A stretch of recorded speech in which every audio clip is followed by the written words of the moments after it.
حسن اور حسین کی پرورش، حسن اور حسین کی تربیت ہمیں یہ بتا رہی ہے کہ والدین کو اپنی اولاد کی تربیت کس طرح سے کرنا چاہیے۔ روایت ام المومنین جناب عائشہ کے حوالے سے ہے، اور جناب عائشہ کے حوالے سے روایت کی جو اہمیت ہے وہ اپنے مقام پر صحیح، لیکن روایت ایسی روایت ہے جسے علماء اسلام نے قابل توجہ مانا۔ روایت یہ ہے کہ ایک مرتبہ ایک عورت آئی جناب عائشہ کے پاس، اس حالت میں آئی کہ اس کے ساتھ اس کا ایک بیٹا تھا اور ایک بیٹی تھی، اور اپنے دونوں بچوں کو لے کر جناب عائشہ کے سامنے بیٹھ گئی۔ تو اب روایت یہ ہے کہ جب جناب عائشہ کے سامنے بیٹھی، جناب عائشہ کھجوریں کھا رہی، کھجوریں کھاتے کھاتے 3 کھجوریں اٹھا کر اس کے حوالے کر دی کہ ایک اس کے لیے، ایک بیٹے کے لیے، ایک بیٹی کے لیے۔ اس نے ایک کھجور بیٹے کو دی، ایک کھجور بیٹی کو دی، ایک کھجور اپنے ہاتھ میں لے لی۔ بیٹے نے اپنی کھجور کو ختم کر لیا، لڑکی نے اپنی کھجور کو ختم کر لیا، اور تیسری کھجور ماں کے ہاتھ میں ہے، وہ جناب عائشہ سے باتیں کر رہی، کھجور ہاتھ میں ہے۔ ایک مرتبہ بیٹے نے اپنی ماں سے فرمائش کی کہ مجھے تھوڑی سی کھجور اور دے دی جائے، تو آدھی کھجور اس نے کاٹ کر اپنے بیٹے کے حوالے دی، لیکن روایت یہ ہے کہ باقی آدھی کھجور جو اس کے ہاتھ میں بچی فوراً اس نے وہ اپنی بیٹی کے ہاتھ میں تھما دی۔ گفتگو کرتی رہی اور چلی گئی۔ جب وہ چلی گئی تو ایک مرتبہ پیغمبر اسلام جو اپنے حجرے کے اندر تشریف فرما تھے، یہ منظر دیکھ رہے تھے، جناب عائشہ سے کہتے ہیں کہ اے عائشہ، ابھی ابھی تو نے جنتی عورت کی زیارت کے ثواب کو حاصل کیا، اور ابھی ابھی تو نے جنتی عورت کی صحبت کے ثواب کو حاصل کیا۔ جناب عائشہ گھبرا کے کہتی ہیں کہ یا رسول اللہ، اس عورت کے بارے میں آپ نے کیسے کہہ دیا کہ یہ جنتی ہے؟ پیغمبر اسلام نے کہا کہ کیا تو نے نہیں دیکھا کہ اس نے اپنے بیٹے اور بیٹی کے ساتھ کس طرح سے برابری کا سلوک کیا؟ لا رہے کہ جو مجھ پر ایمان لائے اور میری باتوں پر عمل کرے اور اپنی اولاد کے ساتھ برابری کا سلوک کرے تو حقیقت میں اس کے جنتی ہونے میں کوئی شک و شبہ باقی نہیں رہتا۔ تو ایک طرف یہ کردار ہے امام حسن، امام حسین سید عالم امیر المومنین کے گھرانے کا کہ بیٹے ہیں تو برابری کا سلوک ہو رہا ہے، بیٹیاں ہیں تو برابری کا سلوک ہو رہا ہے، اور بیٹے اور بیٹیاں دونوں ہیں تو دونوں کے ساتھ برابر کا سلوک کیا جا رہا ہے۔ اور ایک ہمارا ماحول ہے، ایک ہمارے گھرانے ہیں کہ جس کے اندر بیٹے کو ترجیح دی جاتی ہے بیٹی پر، اور بیٹوں میں بھی فرق رکھا جاتا ہے کہ کسی بیٹے کو زیادہ چاہا جاتا ہے، کسی کو کم چاہا جاتا ہے۔ پیغمبر کے روایت ذہن میں رہے کہ یہ اہل جہنم کا فعل ہے، فقہ کا مسئلہ ہے، اکثر علماء نے حرام قرار دیا ہے، کچھ نے مکروہ قرار دیا کہ اگر باپ اپنے گھر کے اندر کھانے پینے کی کوئی چیز ایک بیٹے کے لیے لے کے آ رہا، کھیلنے کا کوئی کھلونا ایک بیٹے کے لیے لے کے آ رہا، لباس کا کوئی جوڑا ایک اولاد کے لیے لے کے آ رہا، تو علماء کا فتویٰ ہے کہ ایسا کرنا حرام ہے جب تک کہ دوسری اولادوں کے ساتھ بھی ایسا سلوک نہ کرے۔ اگرچہ آج کل کے علماء نے اسے مکروہ سمجھا ہے، انتہائی شدید مکروہ، کہ اگر ایک اولاد کے لیے کھانے کی چیز لائے تو دوسرے کے لیے بھی لانا ضروری ہے، ایک کے لیے جوڑا لے کر آئے تو دوسرے کے لیے بھی لانا ضروری ہے۔ تو یہ حکم دیا کہ بعض اوقات مومنین کو یہ حکم بھی دے دیا گیا کہ اگر جان قربان کر کے بھی زیارت کا موقع مل رہا ہے دوسرے مومنوں کو تو زیارت کو انجام دے دو۔ اتنی شدت کے ساتھ کہ ہر امام کے وصیت نامے اور کوئی تذکرہ ہو یا تذکرہ نہ ہو، یہ تذکرہ ضرور ہوتا تھا کہ ہمارے بعد ہمارے جد کی مجالس اذا کا انعقاد کیا جائے۔ تو یہ تمام باتیں اس وقت تک سمجھ میں نہیں آ سکتی جب تک کہ انسان یہ نہ سمجھے کہ واقعہ کربلا سے پہلے کیا وہ چیزیں، واقعہ کربلا سے پہلے وہ کیا پلاننگ تھی، وہ کیا سازش تھی، وہ کیا منصوبہ، اور واقعہ کربلا نے کس طرح سے مخالفوں کی اس تمام سازش، مخالفوں کی وہ تمام پلاننگ کہ امیر المومنین کی ہاتھ میں خلافت کا آنا اور 5 سال کے اندر اندر مسلسل سازشوں کا ہوتا رہنا اس بات کا ثبوت بن رہا ہے کہ جو اس سے پہلے 20 سال تک مسلسل پلاننگ کی گئی وہ کامیاب جا رہی تھی، لیکن ایک دن کے واقعہ کربلا بلکہ چند گھنٹوں کے واقعہ کربلا نے اس تمام کی ایک ذرائع پر پانی پھیر دیا جو پیغمبر کے وفات سے لے کر سن 7 ہجری تک مسلسل 50 سال کی محنتوں کا نتیجہ۔ تو اس لیے ضروری یہ ہے کہ واقعہ کربلا میں زیادہ تاریخی تفاصیل بتائی جائیں، چنانچہ بجائے 2 تقاریر کے 3 تقاریر کی فرمائش اکثر احباب کی جانب سے آئی، اور اسی خیال کے پیش نظر کہ حقیقتاً واقعہ کربلا کے ساتھ انصاف نہیں ہو سکتا، ہماری یہ گفتگو یہ واحد گفتگو ہوگی ایمان کی ذات کے بارے میں کہ جو 2 کے بجائے 3 تقاریر کے اندر ہو، اور یہاں سمجھا جائے کہ ایک امام کو 1 تقریر مل رہی ہے، دوسرے کو 3 تقاریر، یہ خود ہمارے ائمہ کا حکم تھا۔ اور ایک عام غلط فہمی جو آج کل پھیلی ہوئی ہے کہ ہمارے ذاکرین کرام امام حسین کے بارے میں زیادہ بتاتے ہیں، دوسرے ائمہ کے بارے میں کم بتاتے ہیں، تو یہ خود مسئلہ ہے کہ امام کی اور ہمارے ائمہ نے اسی چیز کا حکم دیا کہ ہمارا تذکرہ کم کرو لیکن امام حسین کا تذکرہ زیادہ کرو، کیونکہ وہی تذکرہ ایسا تذکرہ ہے کہ جس کے بعد باقی ائمہ کے کارنامے اور باقی ائمہ کی جد و جہد سمجھ میں آ سکے۔ تو امام حسین کے بارے میں ہماری 3 تقاریر ہوں گی، اور تاریخ کے موضوع پر گفتگو شروع ہونے سے پہلے تھوڑا سا امام کا اخلاق اور تھوڑا سا امام کی سیرت کا ایک جائزہ۔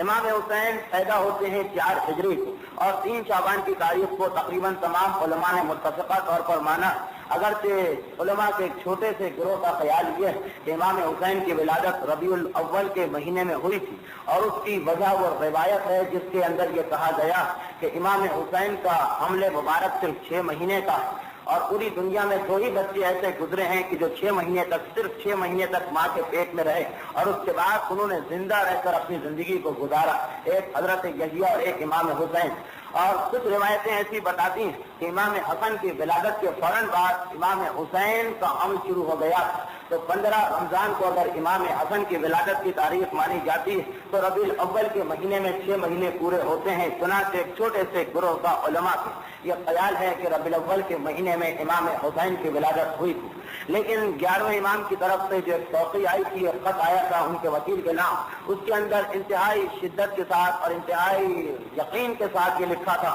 کہ 3 شعبان میرے جد کی ولادت کی تاریخ ہے۔ 3 شعبان سے خاص دعا امام نے بتائی تھی اور کہا تھا کہ جو زندگی میں ایک مرتبہ یہ دعا خلوص دل کے ساتھ پڑھے، وہ یقین رکھے کہ وہ تمام زندگی کے گناہوں سے اسی طرح پاک و پاکیزہ ہو جائے گا۔ تو یومن ولدت امہ، جس طرح اس دن پاک و پاکیزہ تھا جس دن اس کی ماں نے اس کی ولادت کی تھی۔ امام حسین جس وقت مدینے کے اندر زندگی گزار رہے تو یہ وہ دور تھا کہ امام حسن کی عمر 1 سال کے قریب ہو چکی تھی۔ رمضان کے اندر امام حسن کی ولادت ہے اور اگلے شعبان میں امام حسین کی ولادت، 1 سال کی عمر ہو چکی تھی، اور ابتدائے عمر ہی کے اندر اسلام کا ایک اہم ترین مسئلہ ہمارے سامنے آ رہا تھا۔ یہ وہ مسئلہ کہ جو آج کل ہمارے گھروں کے اندر انتہائی شدت سے پیدا ہو چکا، اور جو ہماری زندگی کے اندر اسلام کے احکامات کا کلم کلا مذاق اڑایا جاتا، ان میں سے ایک یہ مسئلہ بھی کہ امام حسن اور امام حسین کی زندگی جس طرح سے گزر رہی تھی رسول کے گھر میں، جس طرح سے دونوں بچے پرورش پا رہے تھے جناب سیدہ کے گھر میں، تو وہ اسلام کے ایک انتہائی اہم ترین مسئلے کو ہمارے سامنے پیش کیا جا رہا تھا۔ روایتیں آپ نے سنی ہوں گی اور تواتر کے ساتھ سنی ہوں گی کہ ایک مرتبہ دونوں بچوں میں خوش قطعی کا مقابلہ ہوتا، اور دونوں اپنی خوش قطعی کی مہارت کا مظاہرہ کرنے کے بعد اس کو دکھانے کے لیے کہ ہم میں سے کتنے بہتر لکھا ہے، ایک مرتبہ اپنی ماں کے پاس آتے ہیں اور کہتے ہیں کہ مادر گرامی آپ یہ فیصلہ کریں کہ ہم میں سے کس کا خط زیادہ بہتر۔ اب روایت یہ ہے کہ جناب سیدہ نے ایک مرتبہ کہا کہ میں فیصلہ نہیں کر سکتی، اپنے باپ ابو الحسن کے پاس جاؤ۔ دونوں بچے امیر المومنین کے پاس پہنچے، مولا یہ فرماتے ہیں کہ پیغمبر اسلام کے ہوتے ہوئے میری کیا مجال کہ میں تم دونوں کے امتحان کا نتیجہ سناؤں، پیغمبر کے پاس جاؤ، وہی جو فیصلہ کریں وہ ہمیں قابل قبول ہوگا۔ چنانچہ روایت یہ ہے کہ بچے پیغمبر کے پاس پہنچے، پیغمبر کے پاس بچے پہنچتے ہیں تو پیغمبر ایک مرتبہ پھر یہ جواب دیتے ہیں کہ اپنی بیٹی فاطمہ کے ہوتے ہوئے میں کس طرح سے تمہارے اس جھگڑے کا تصفیہ کر سکتا ہوں، واپس جاؤ فاطمہ زہرا کے پاس اور یہ کہو کہ میں نے حکم دیا کہ وہ فیصلہ کرے کہ تم دونوں میں سے کس نے زیادہ بہتر لکھا۔ معروف واقعہ، بچے واپس آتے ہیں ماں کے پاس اور کہتے ہیں کہ مادر گرامی نانا نے تو آپ کے پاس بھیج دیا۔ جناب سیدہ روایت یہ ہے کہ جنت سے سیب لایا گیا، اور وہ سیب لانے کے بعد ایک مرتبہ دونوں تختیوں پر ڈالا گیا کہ جس تختی کی طرف یہ سیب جائے گا وہ تختی زیادہ بہتر ہے۔ اب روایت یہ ہے کہ جب سیب ڈالا گیا تو حکم الہی سے بالکل برابر کے 2 حصے ہوئے، آدھا ایک تختی پر آیا،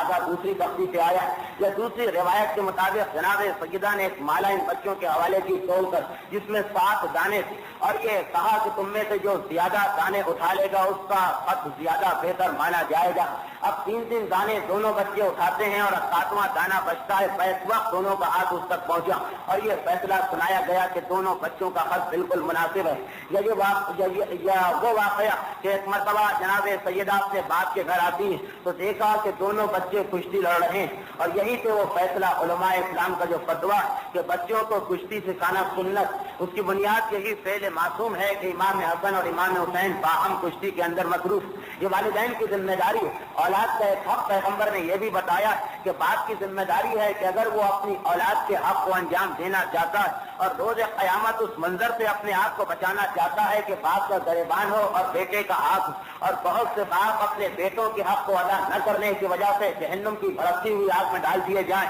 تو اب ضروری ہے باپ کے لیے کہ اپنے بیٹے کے حق کو ادا کرے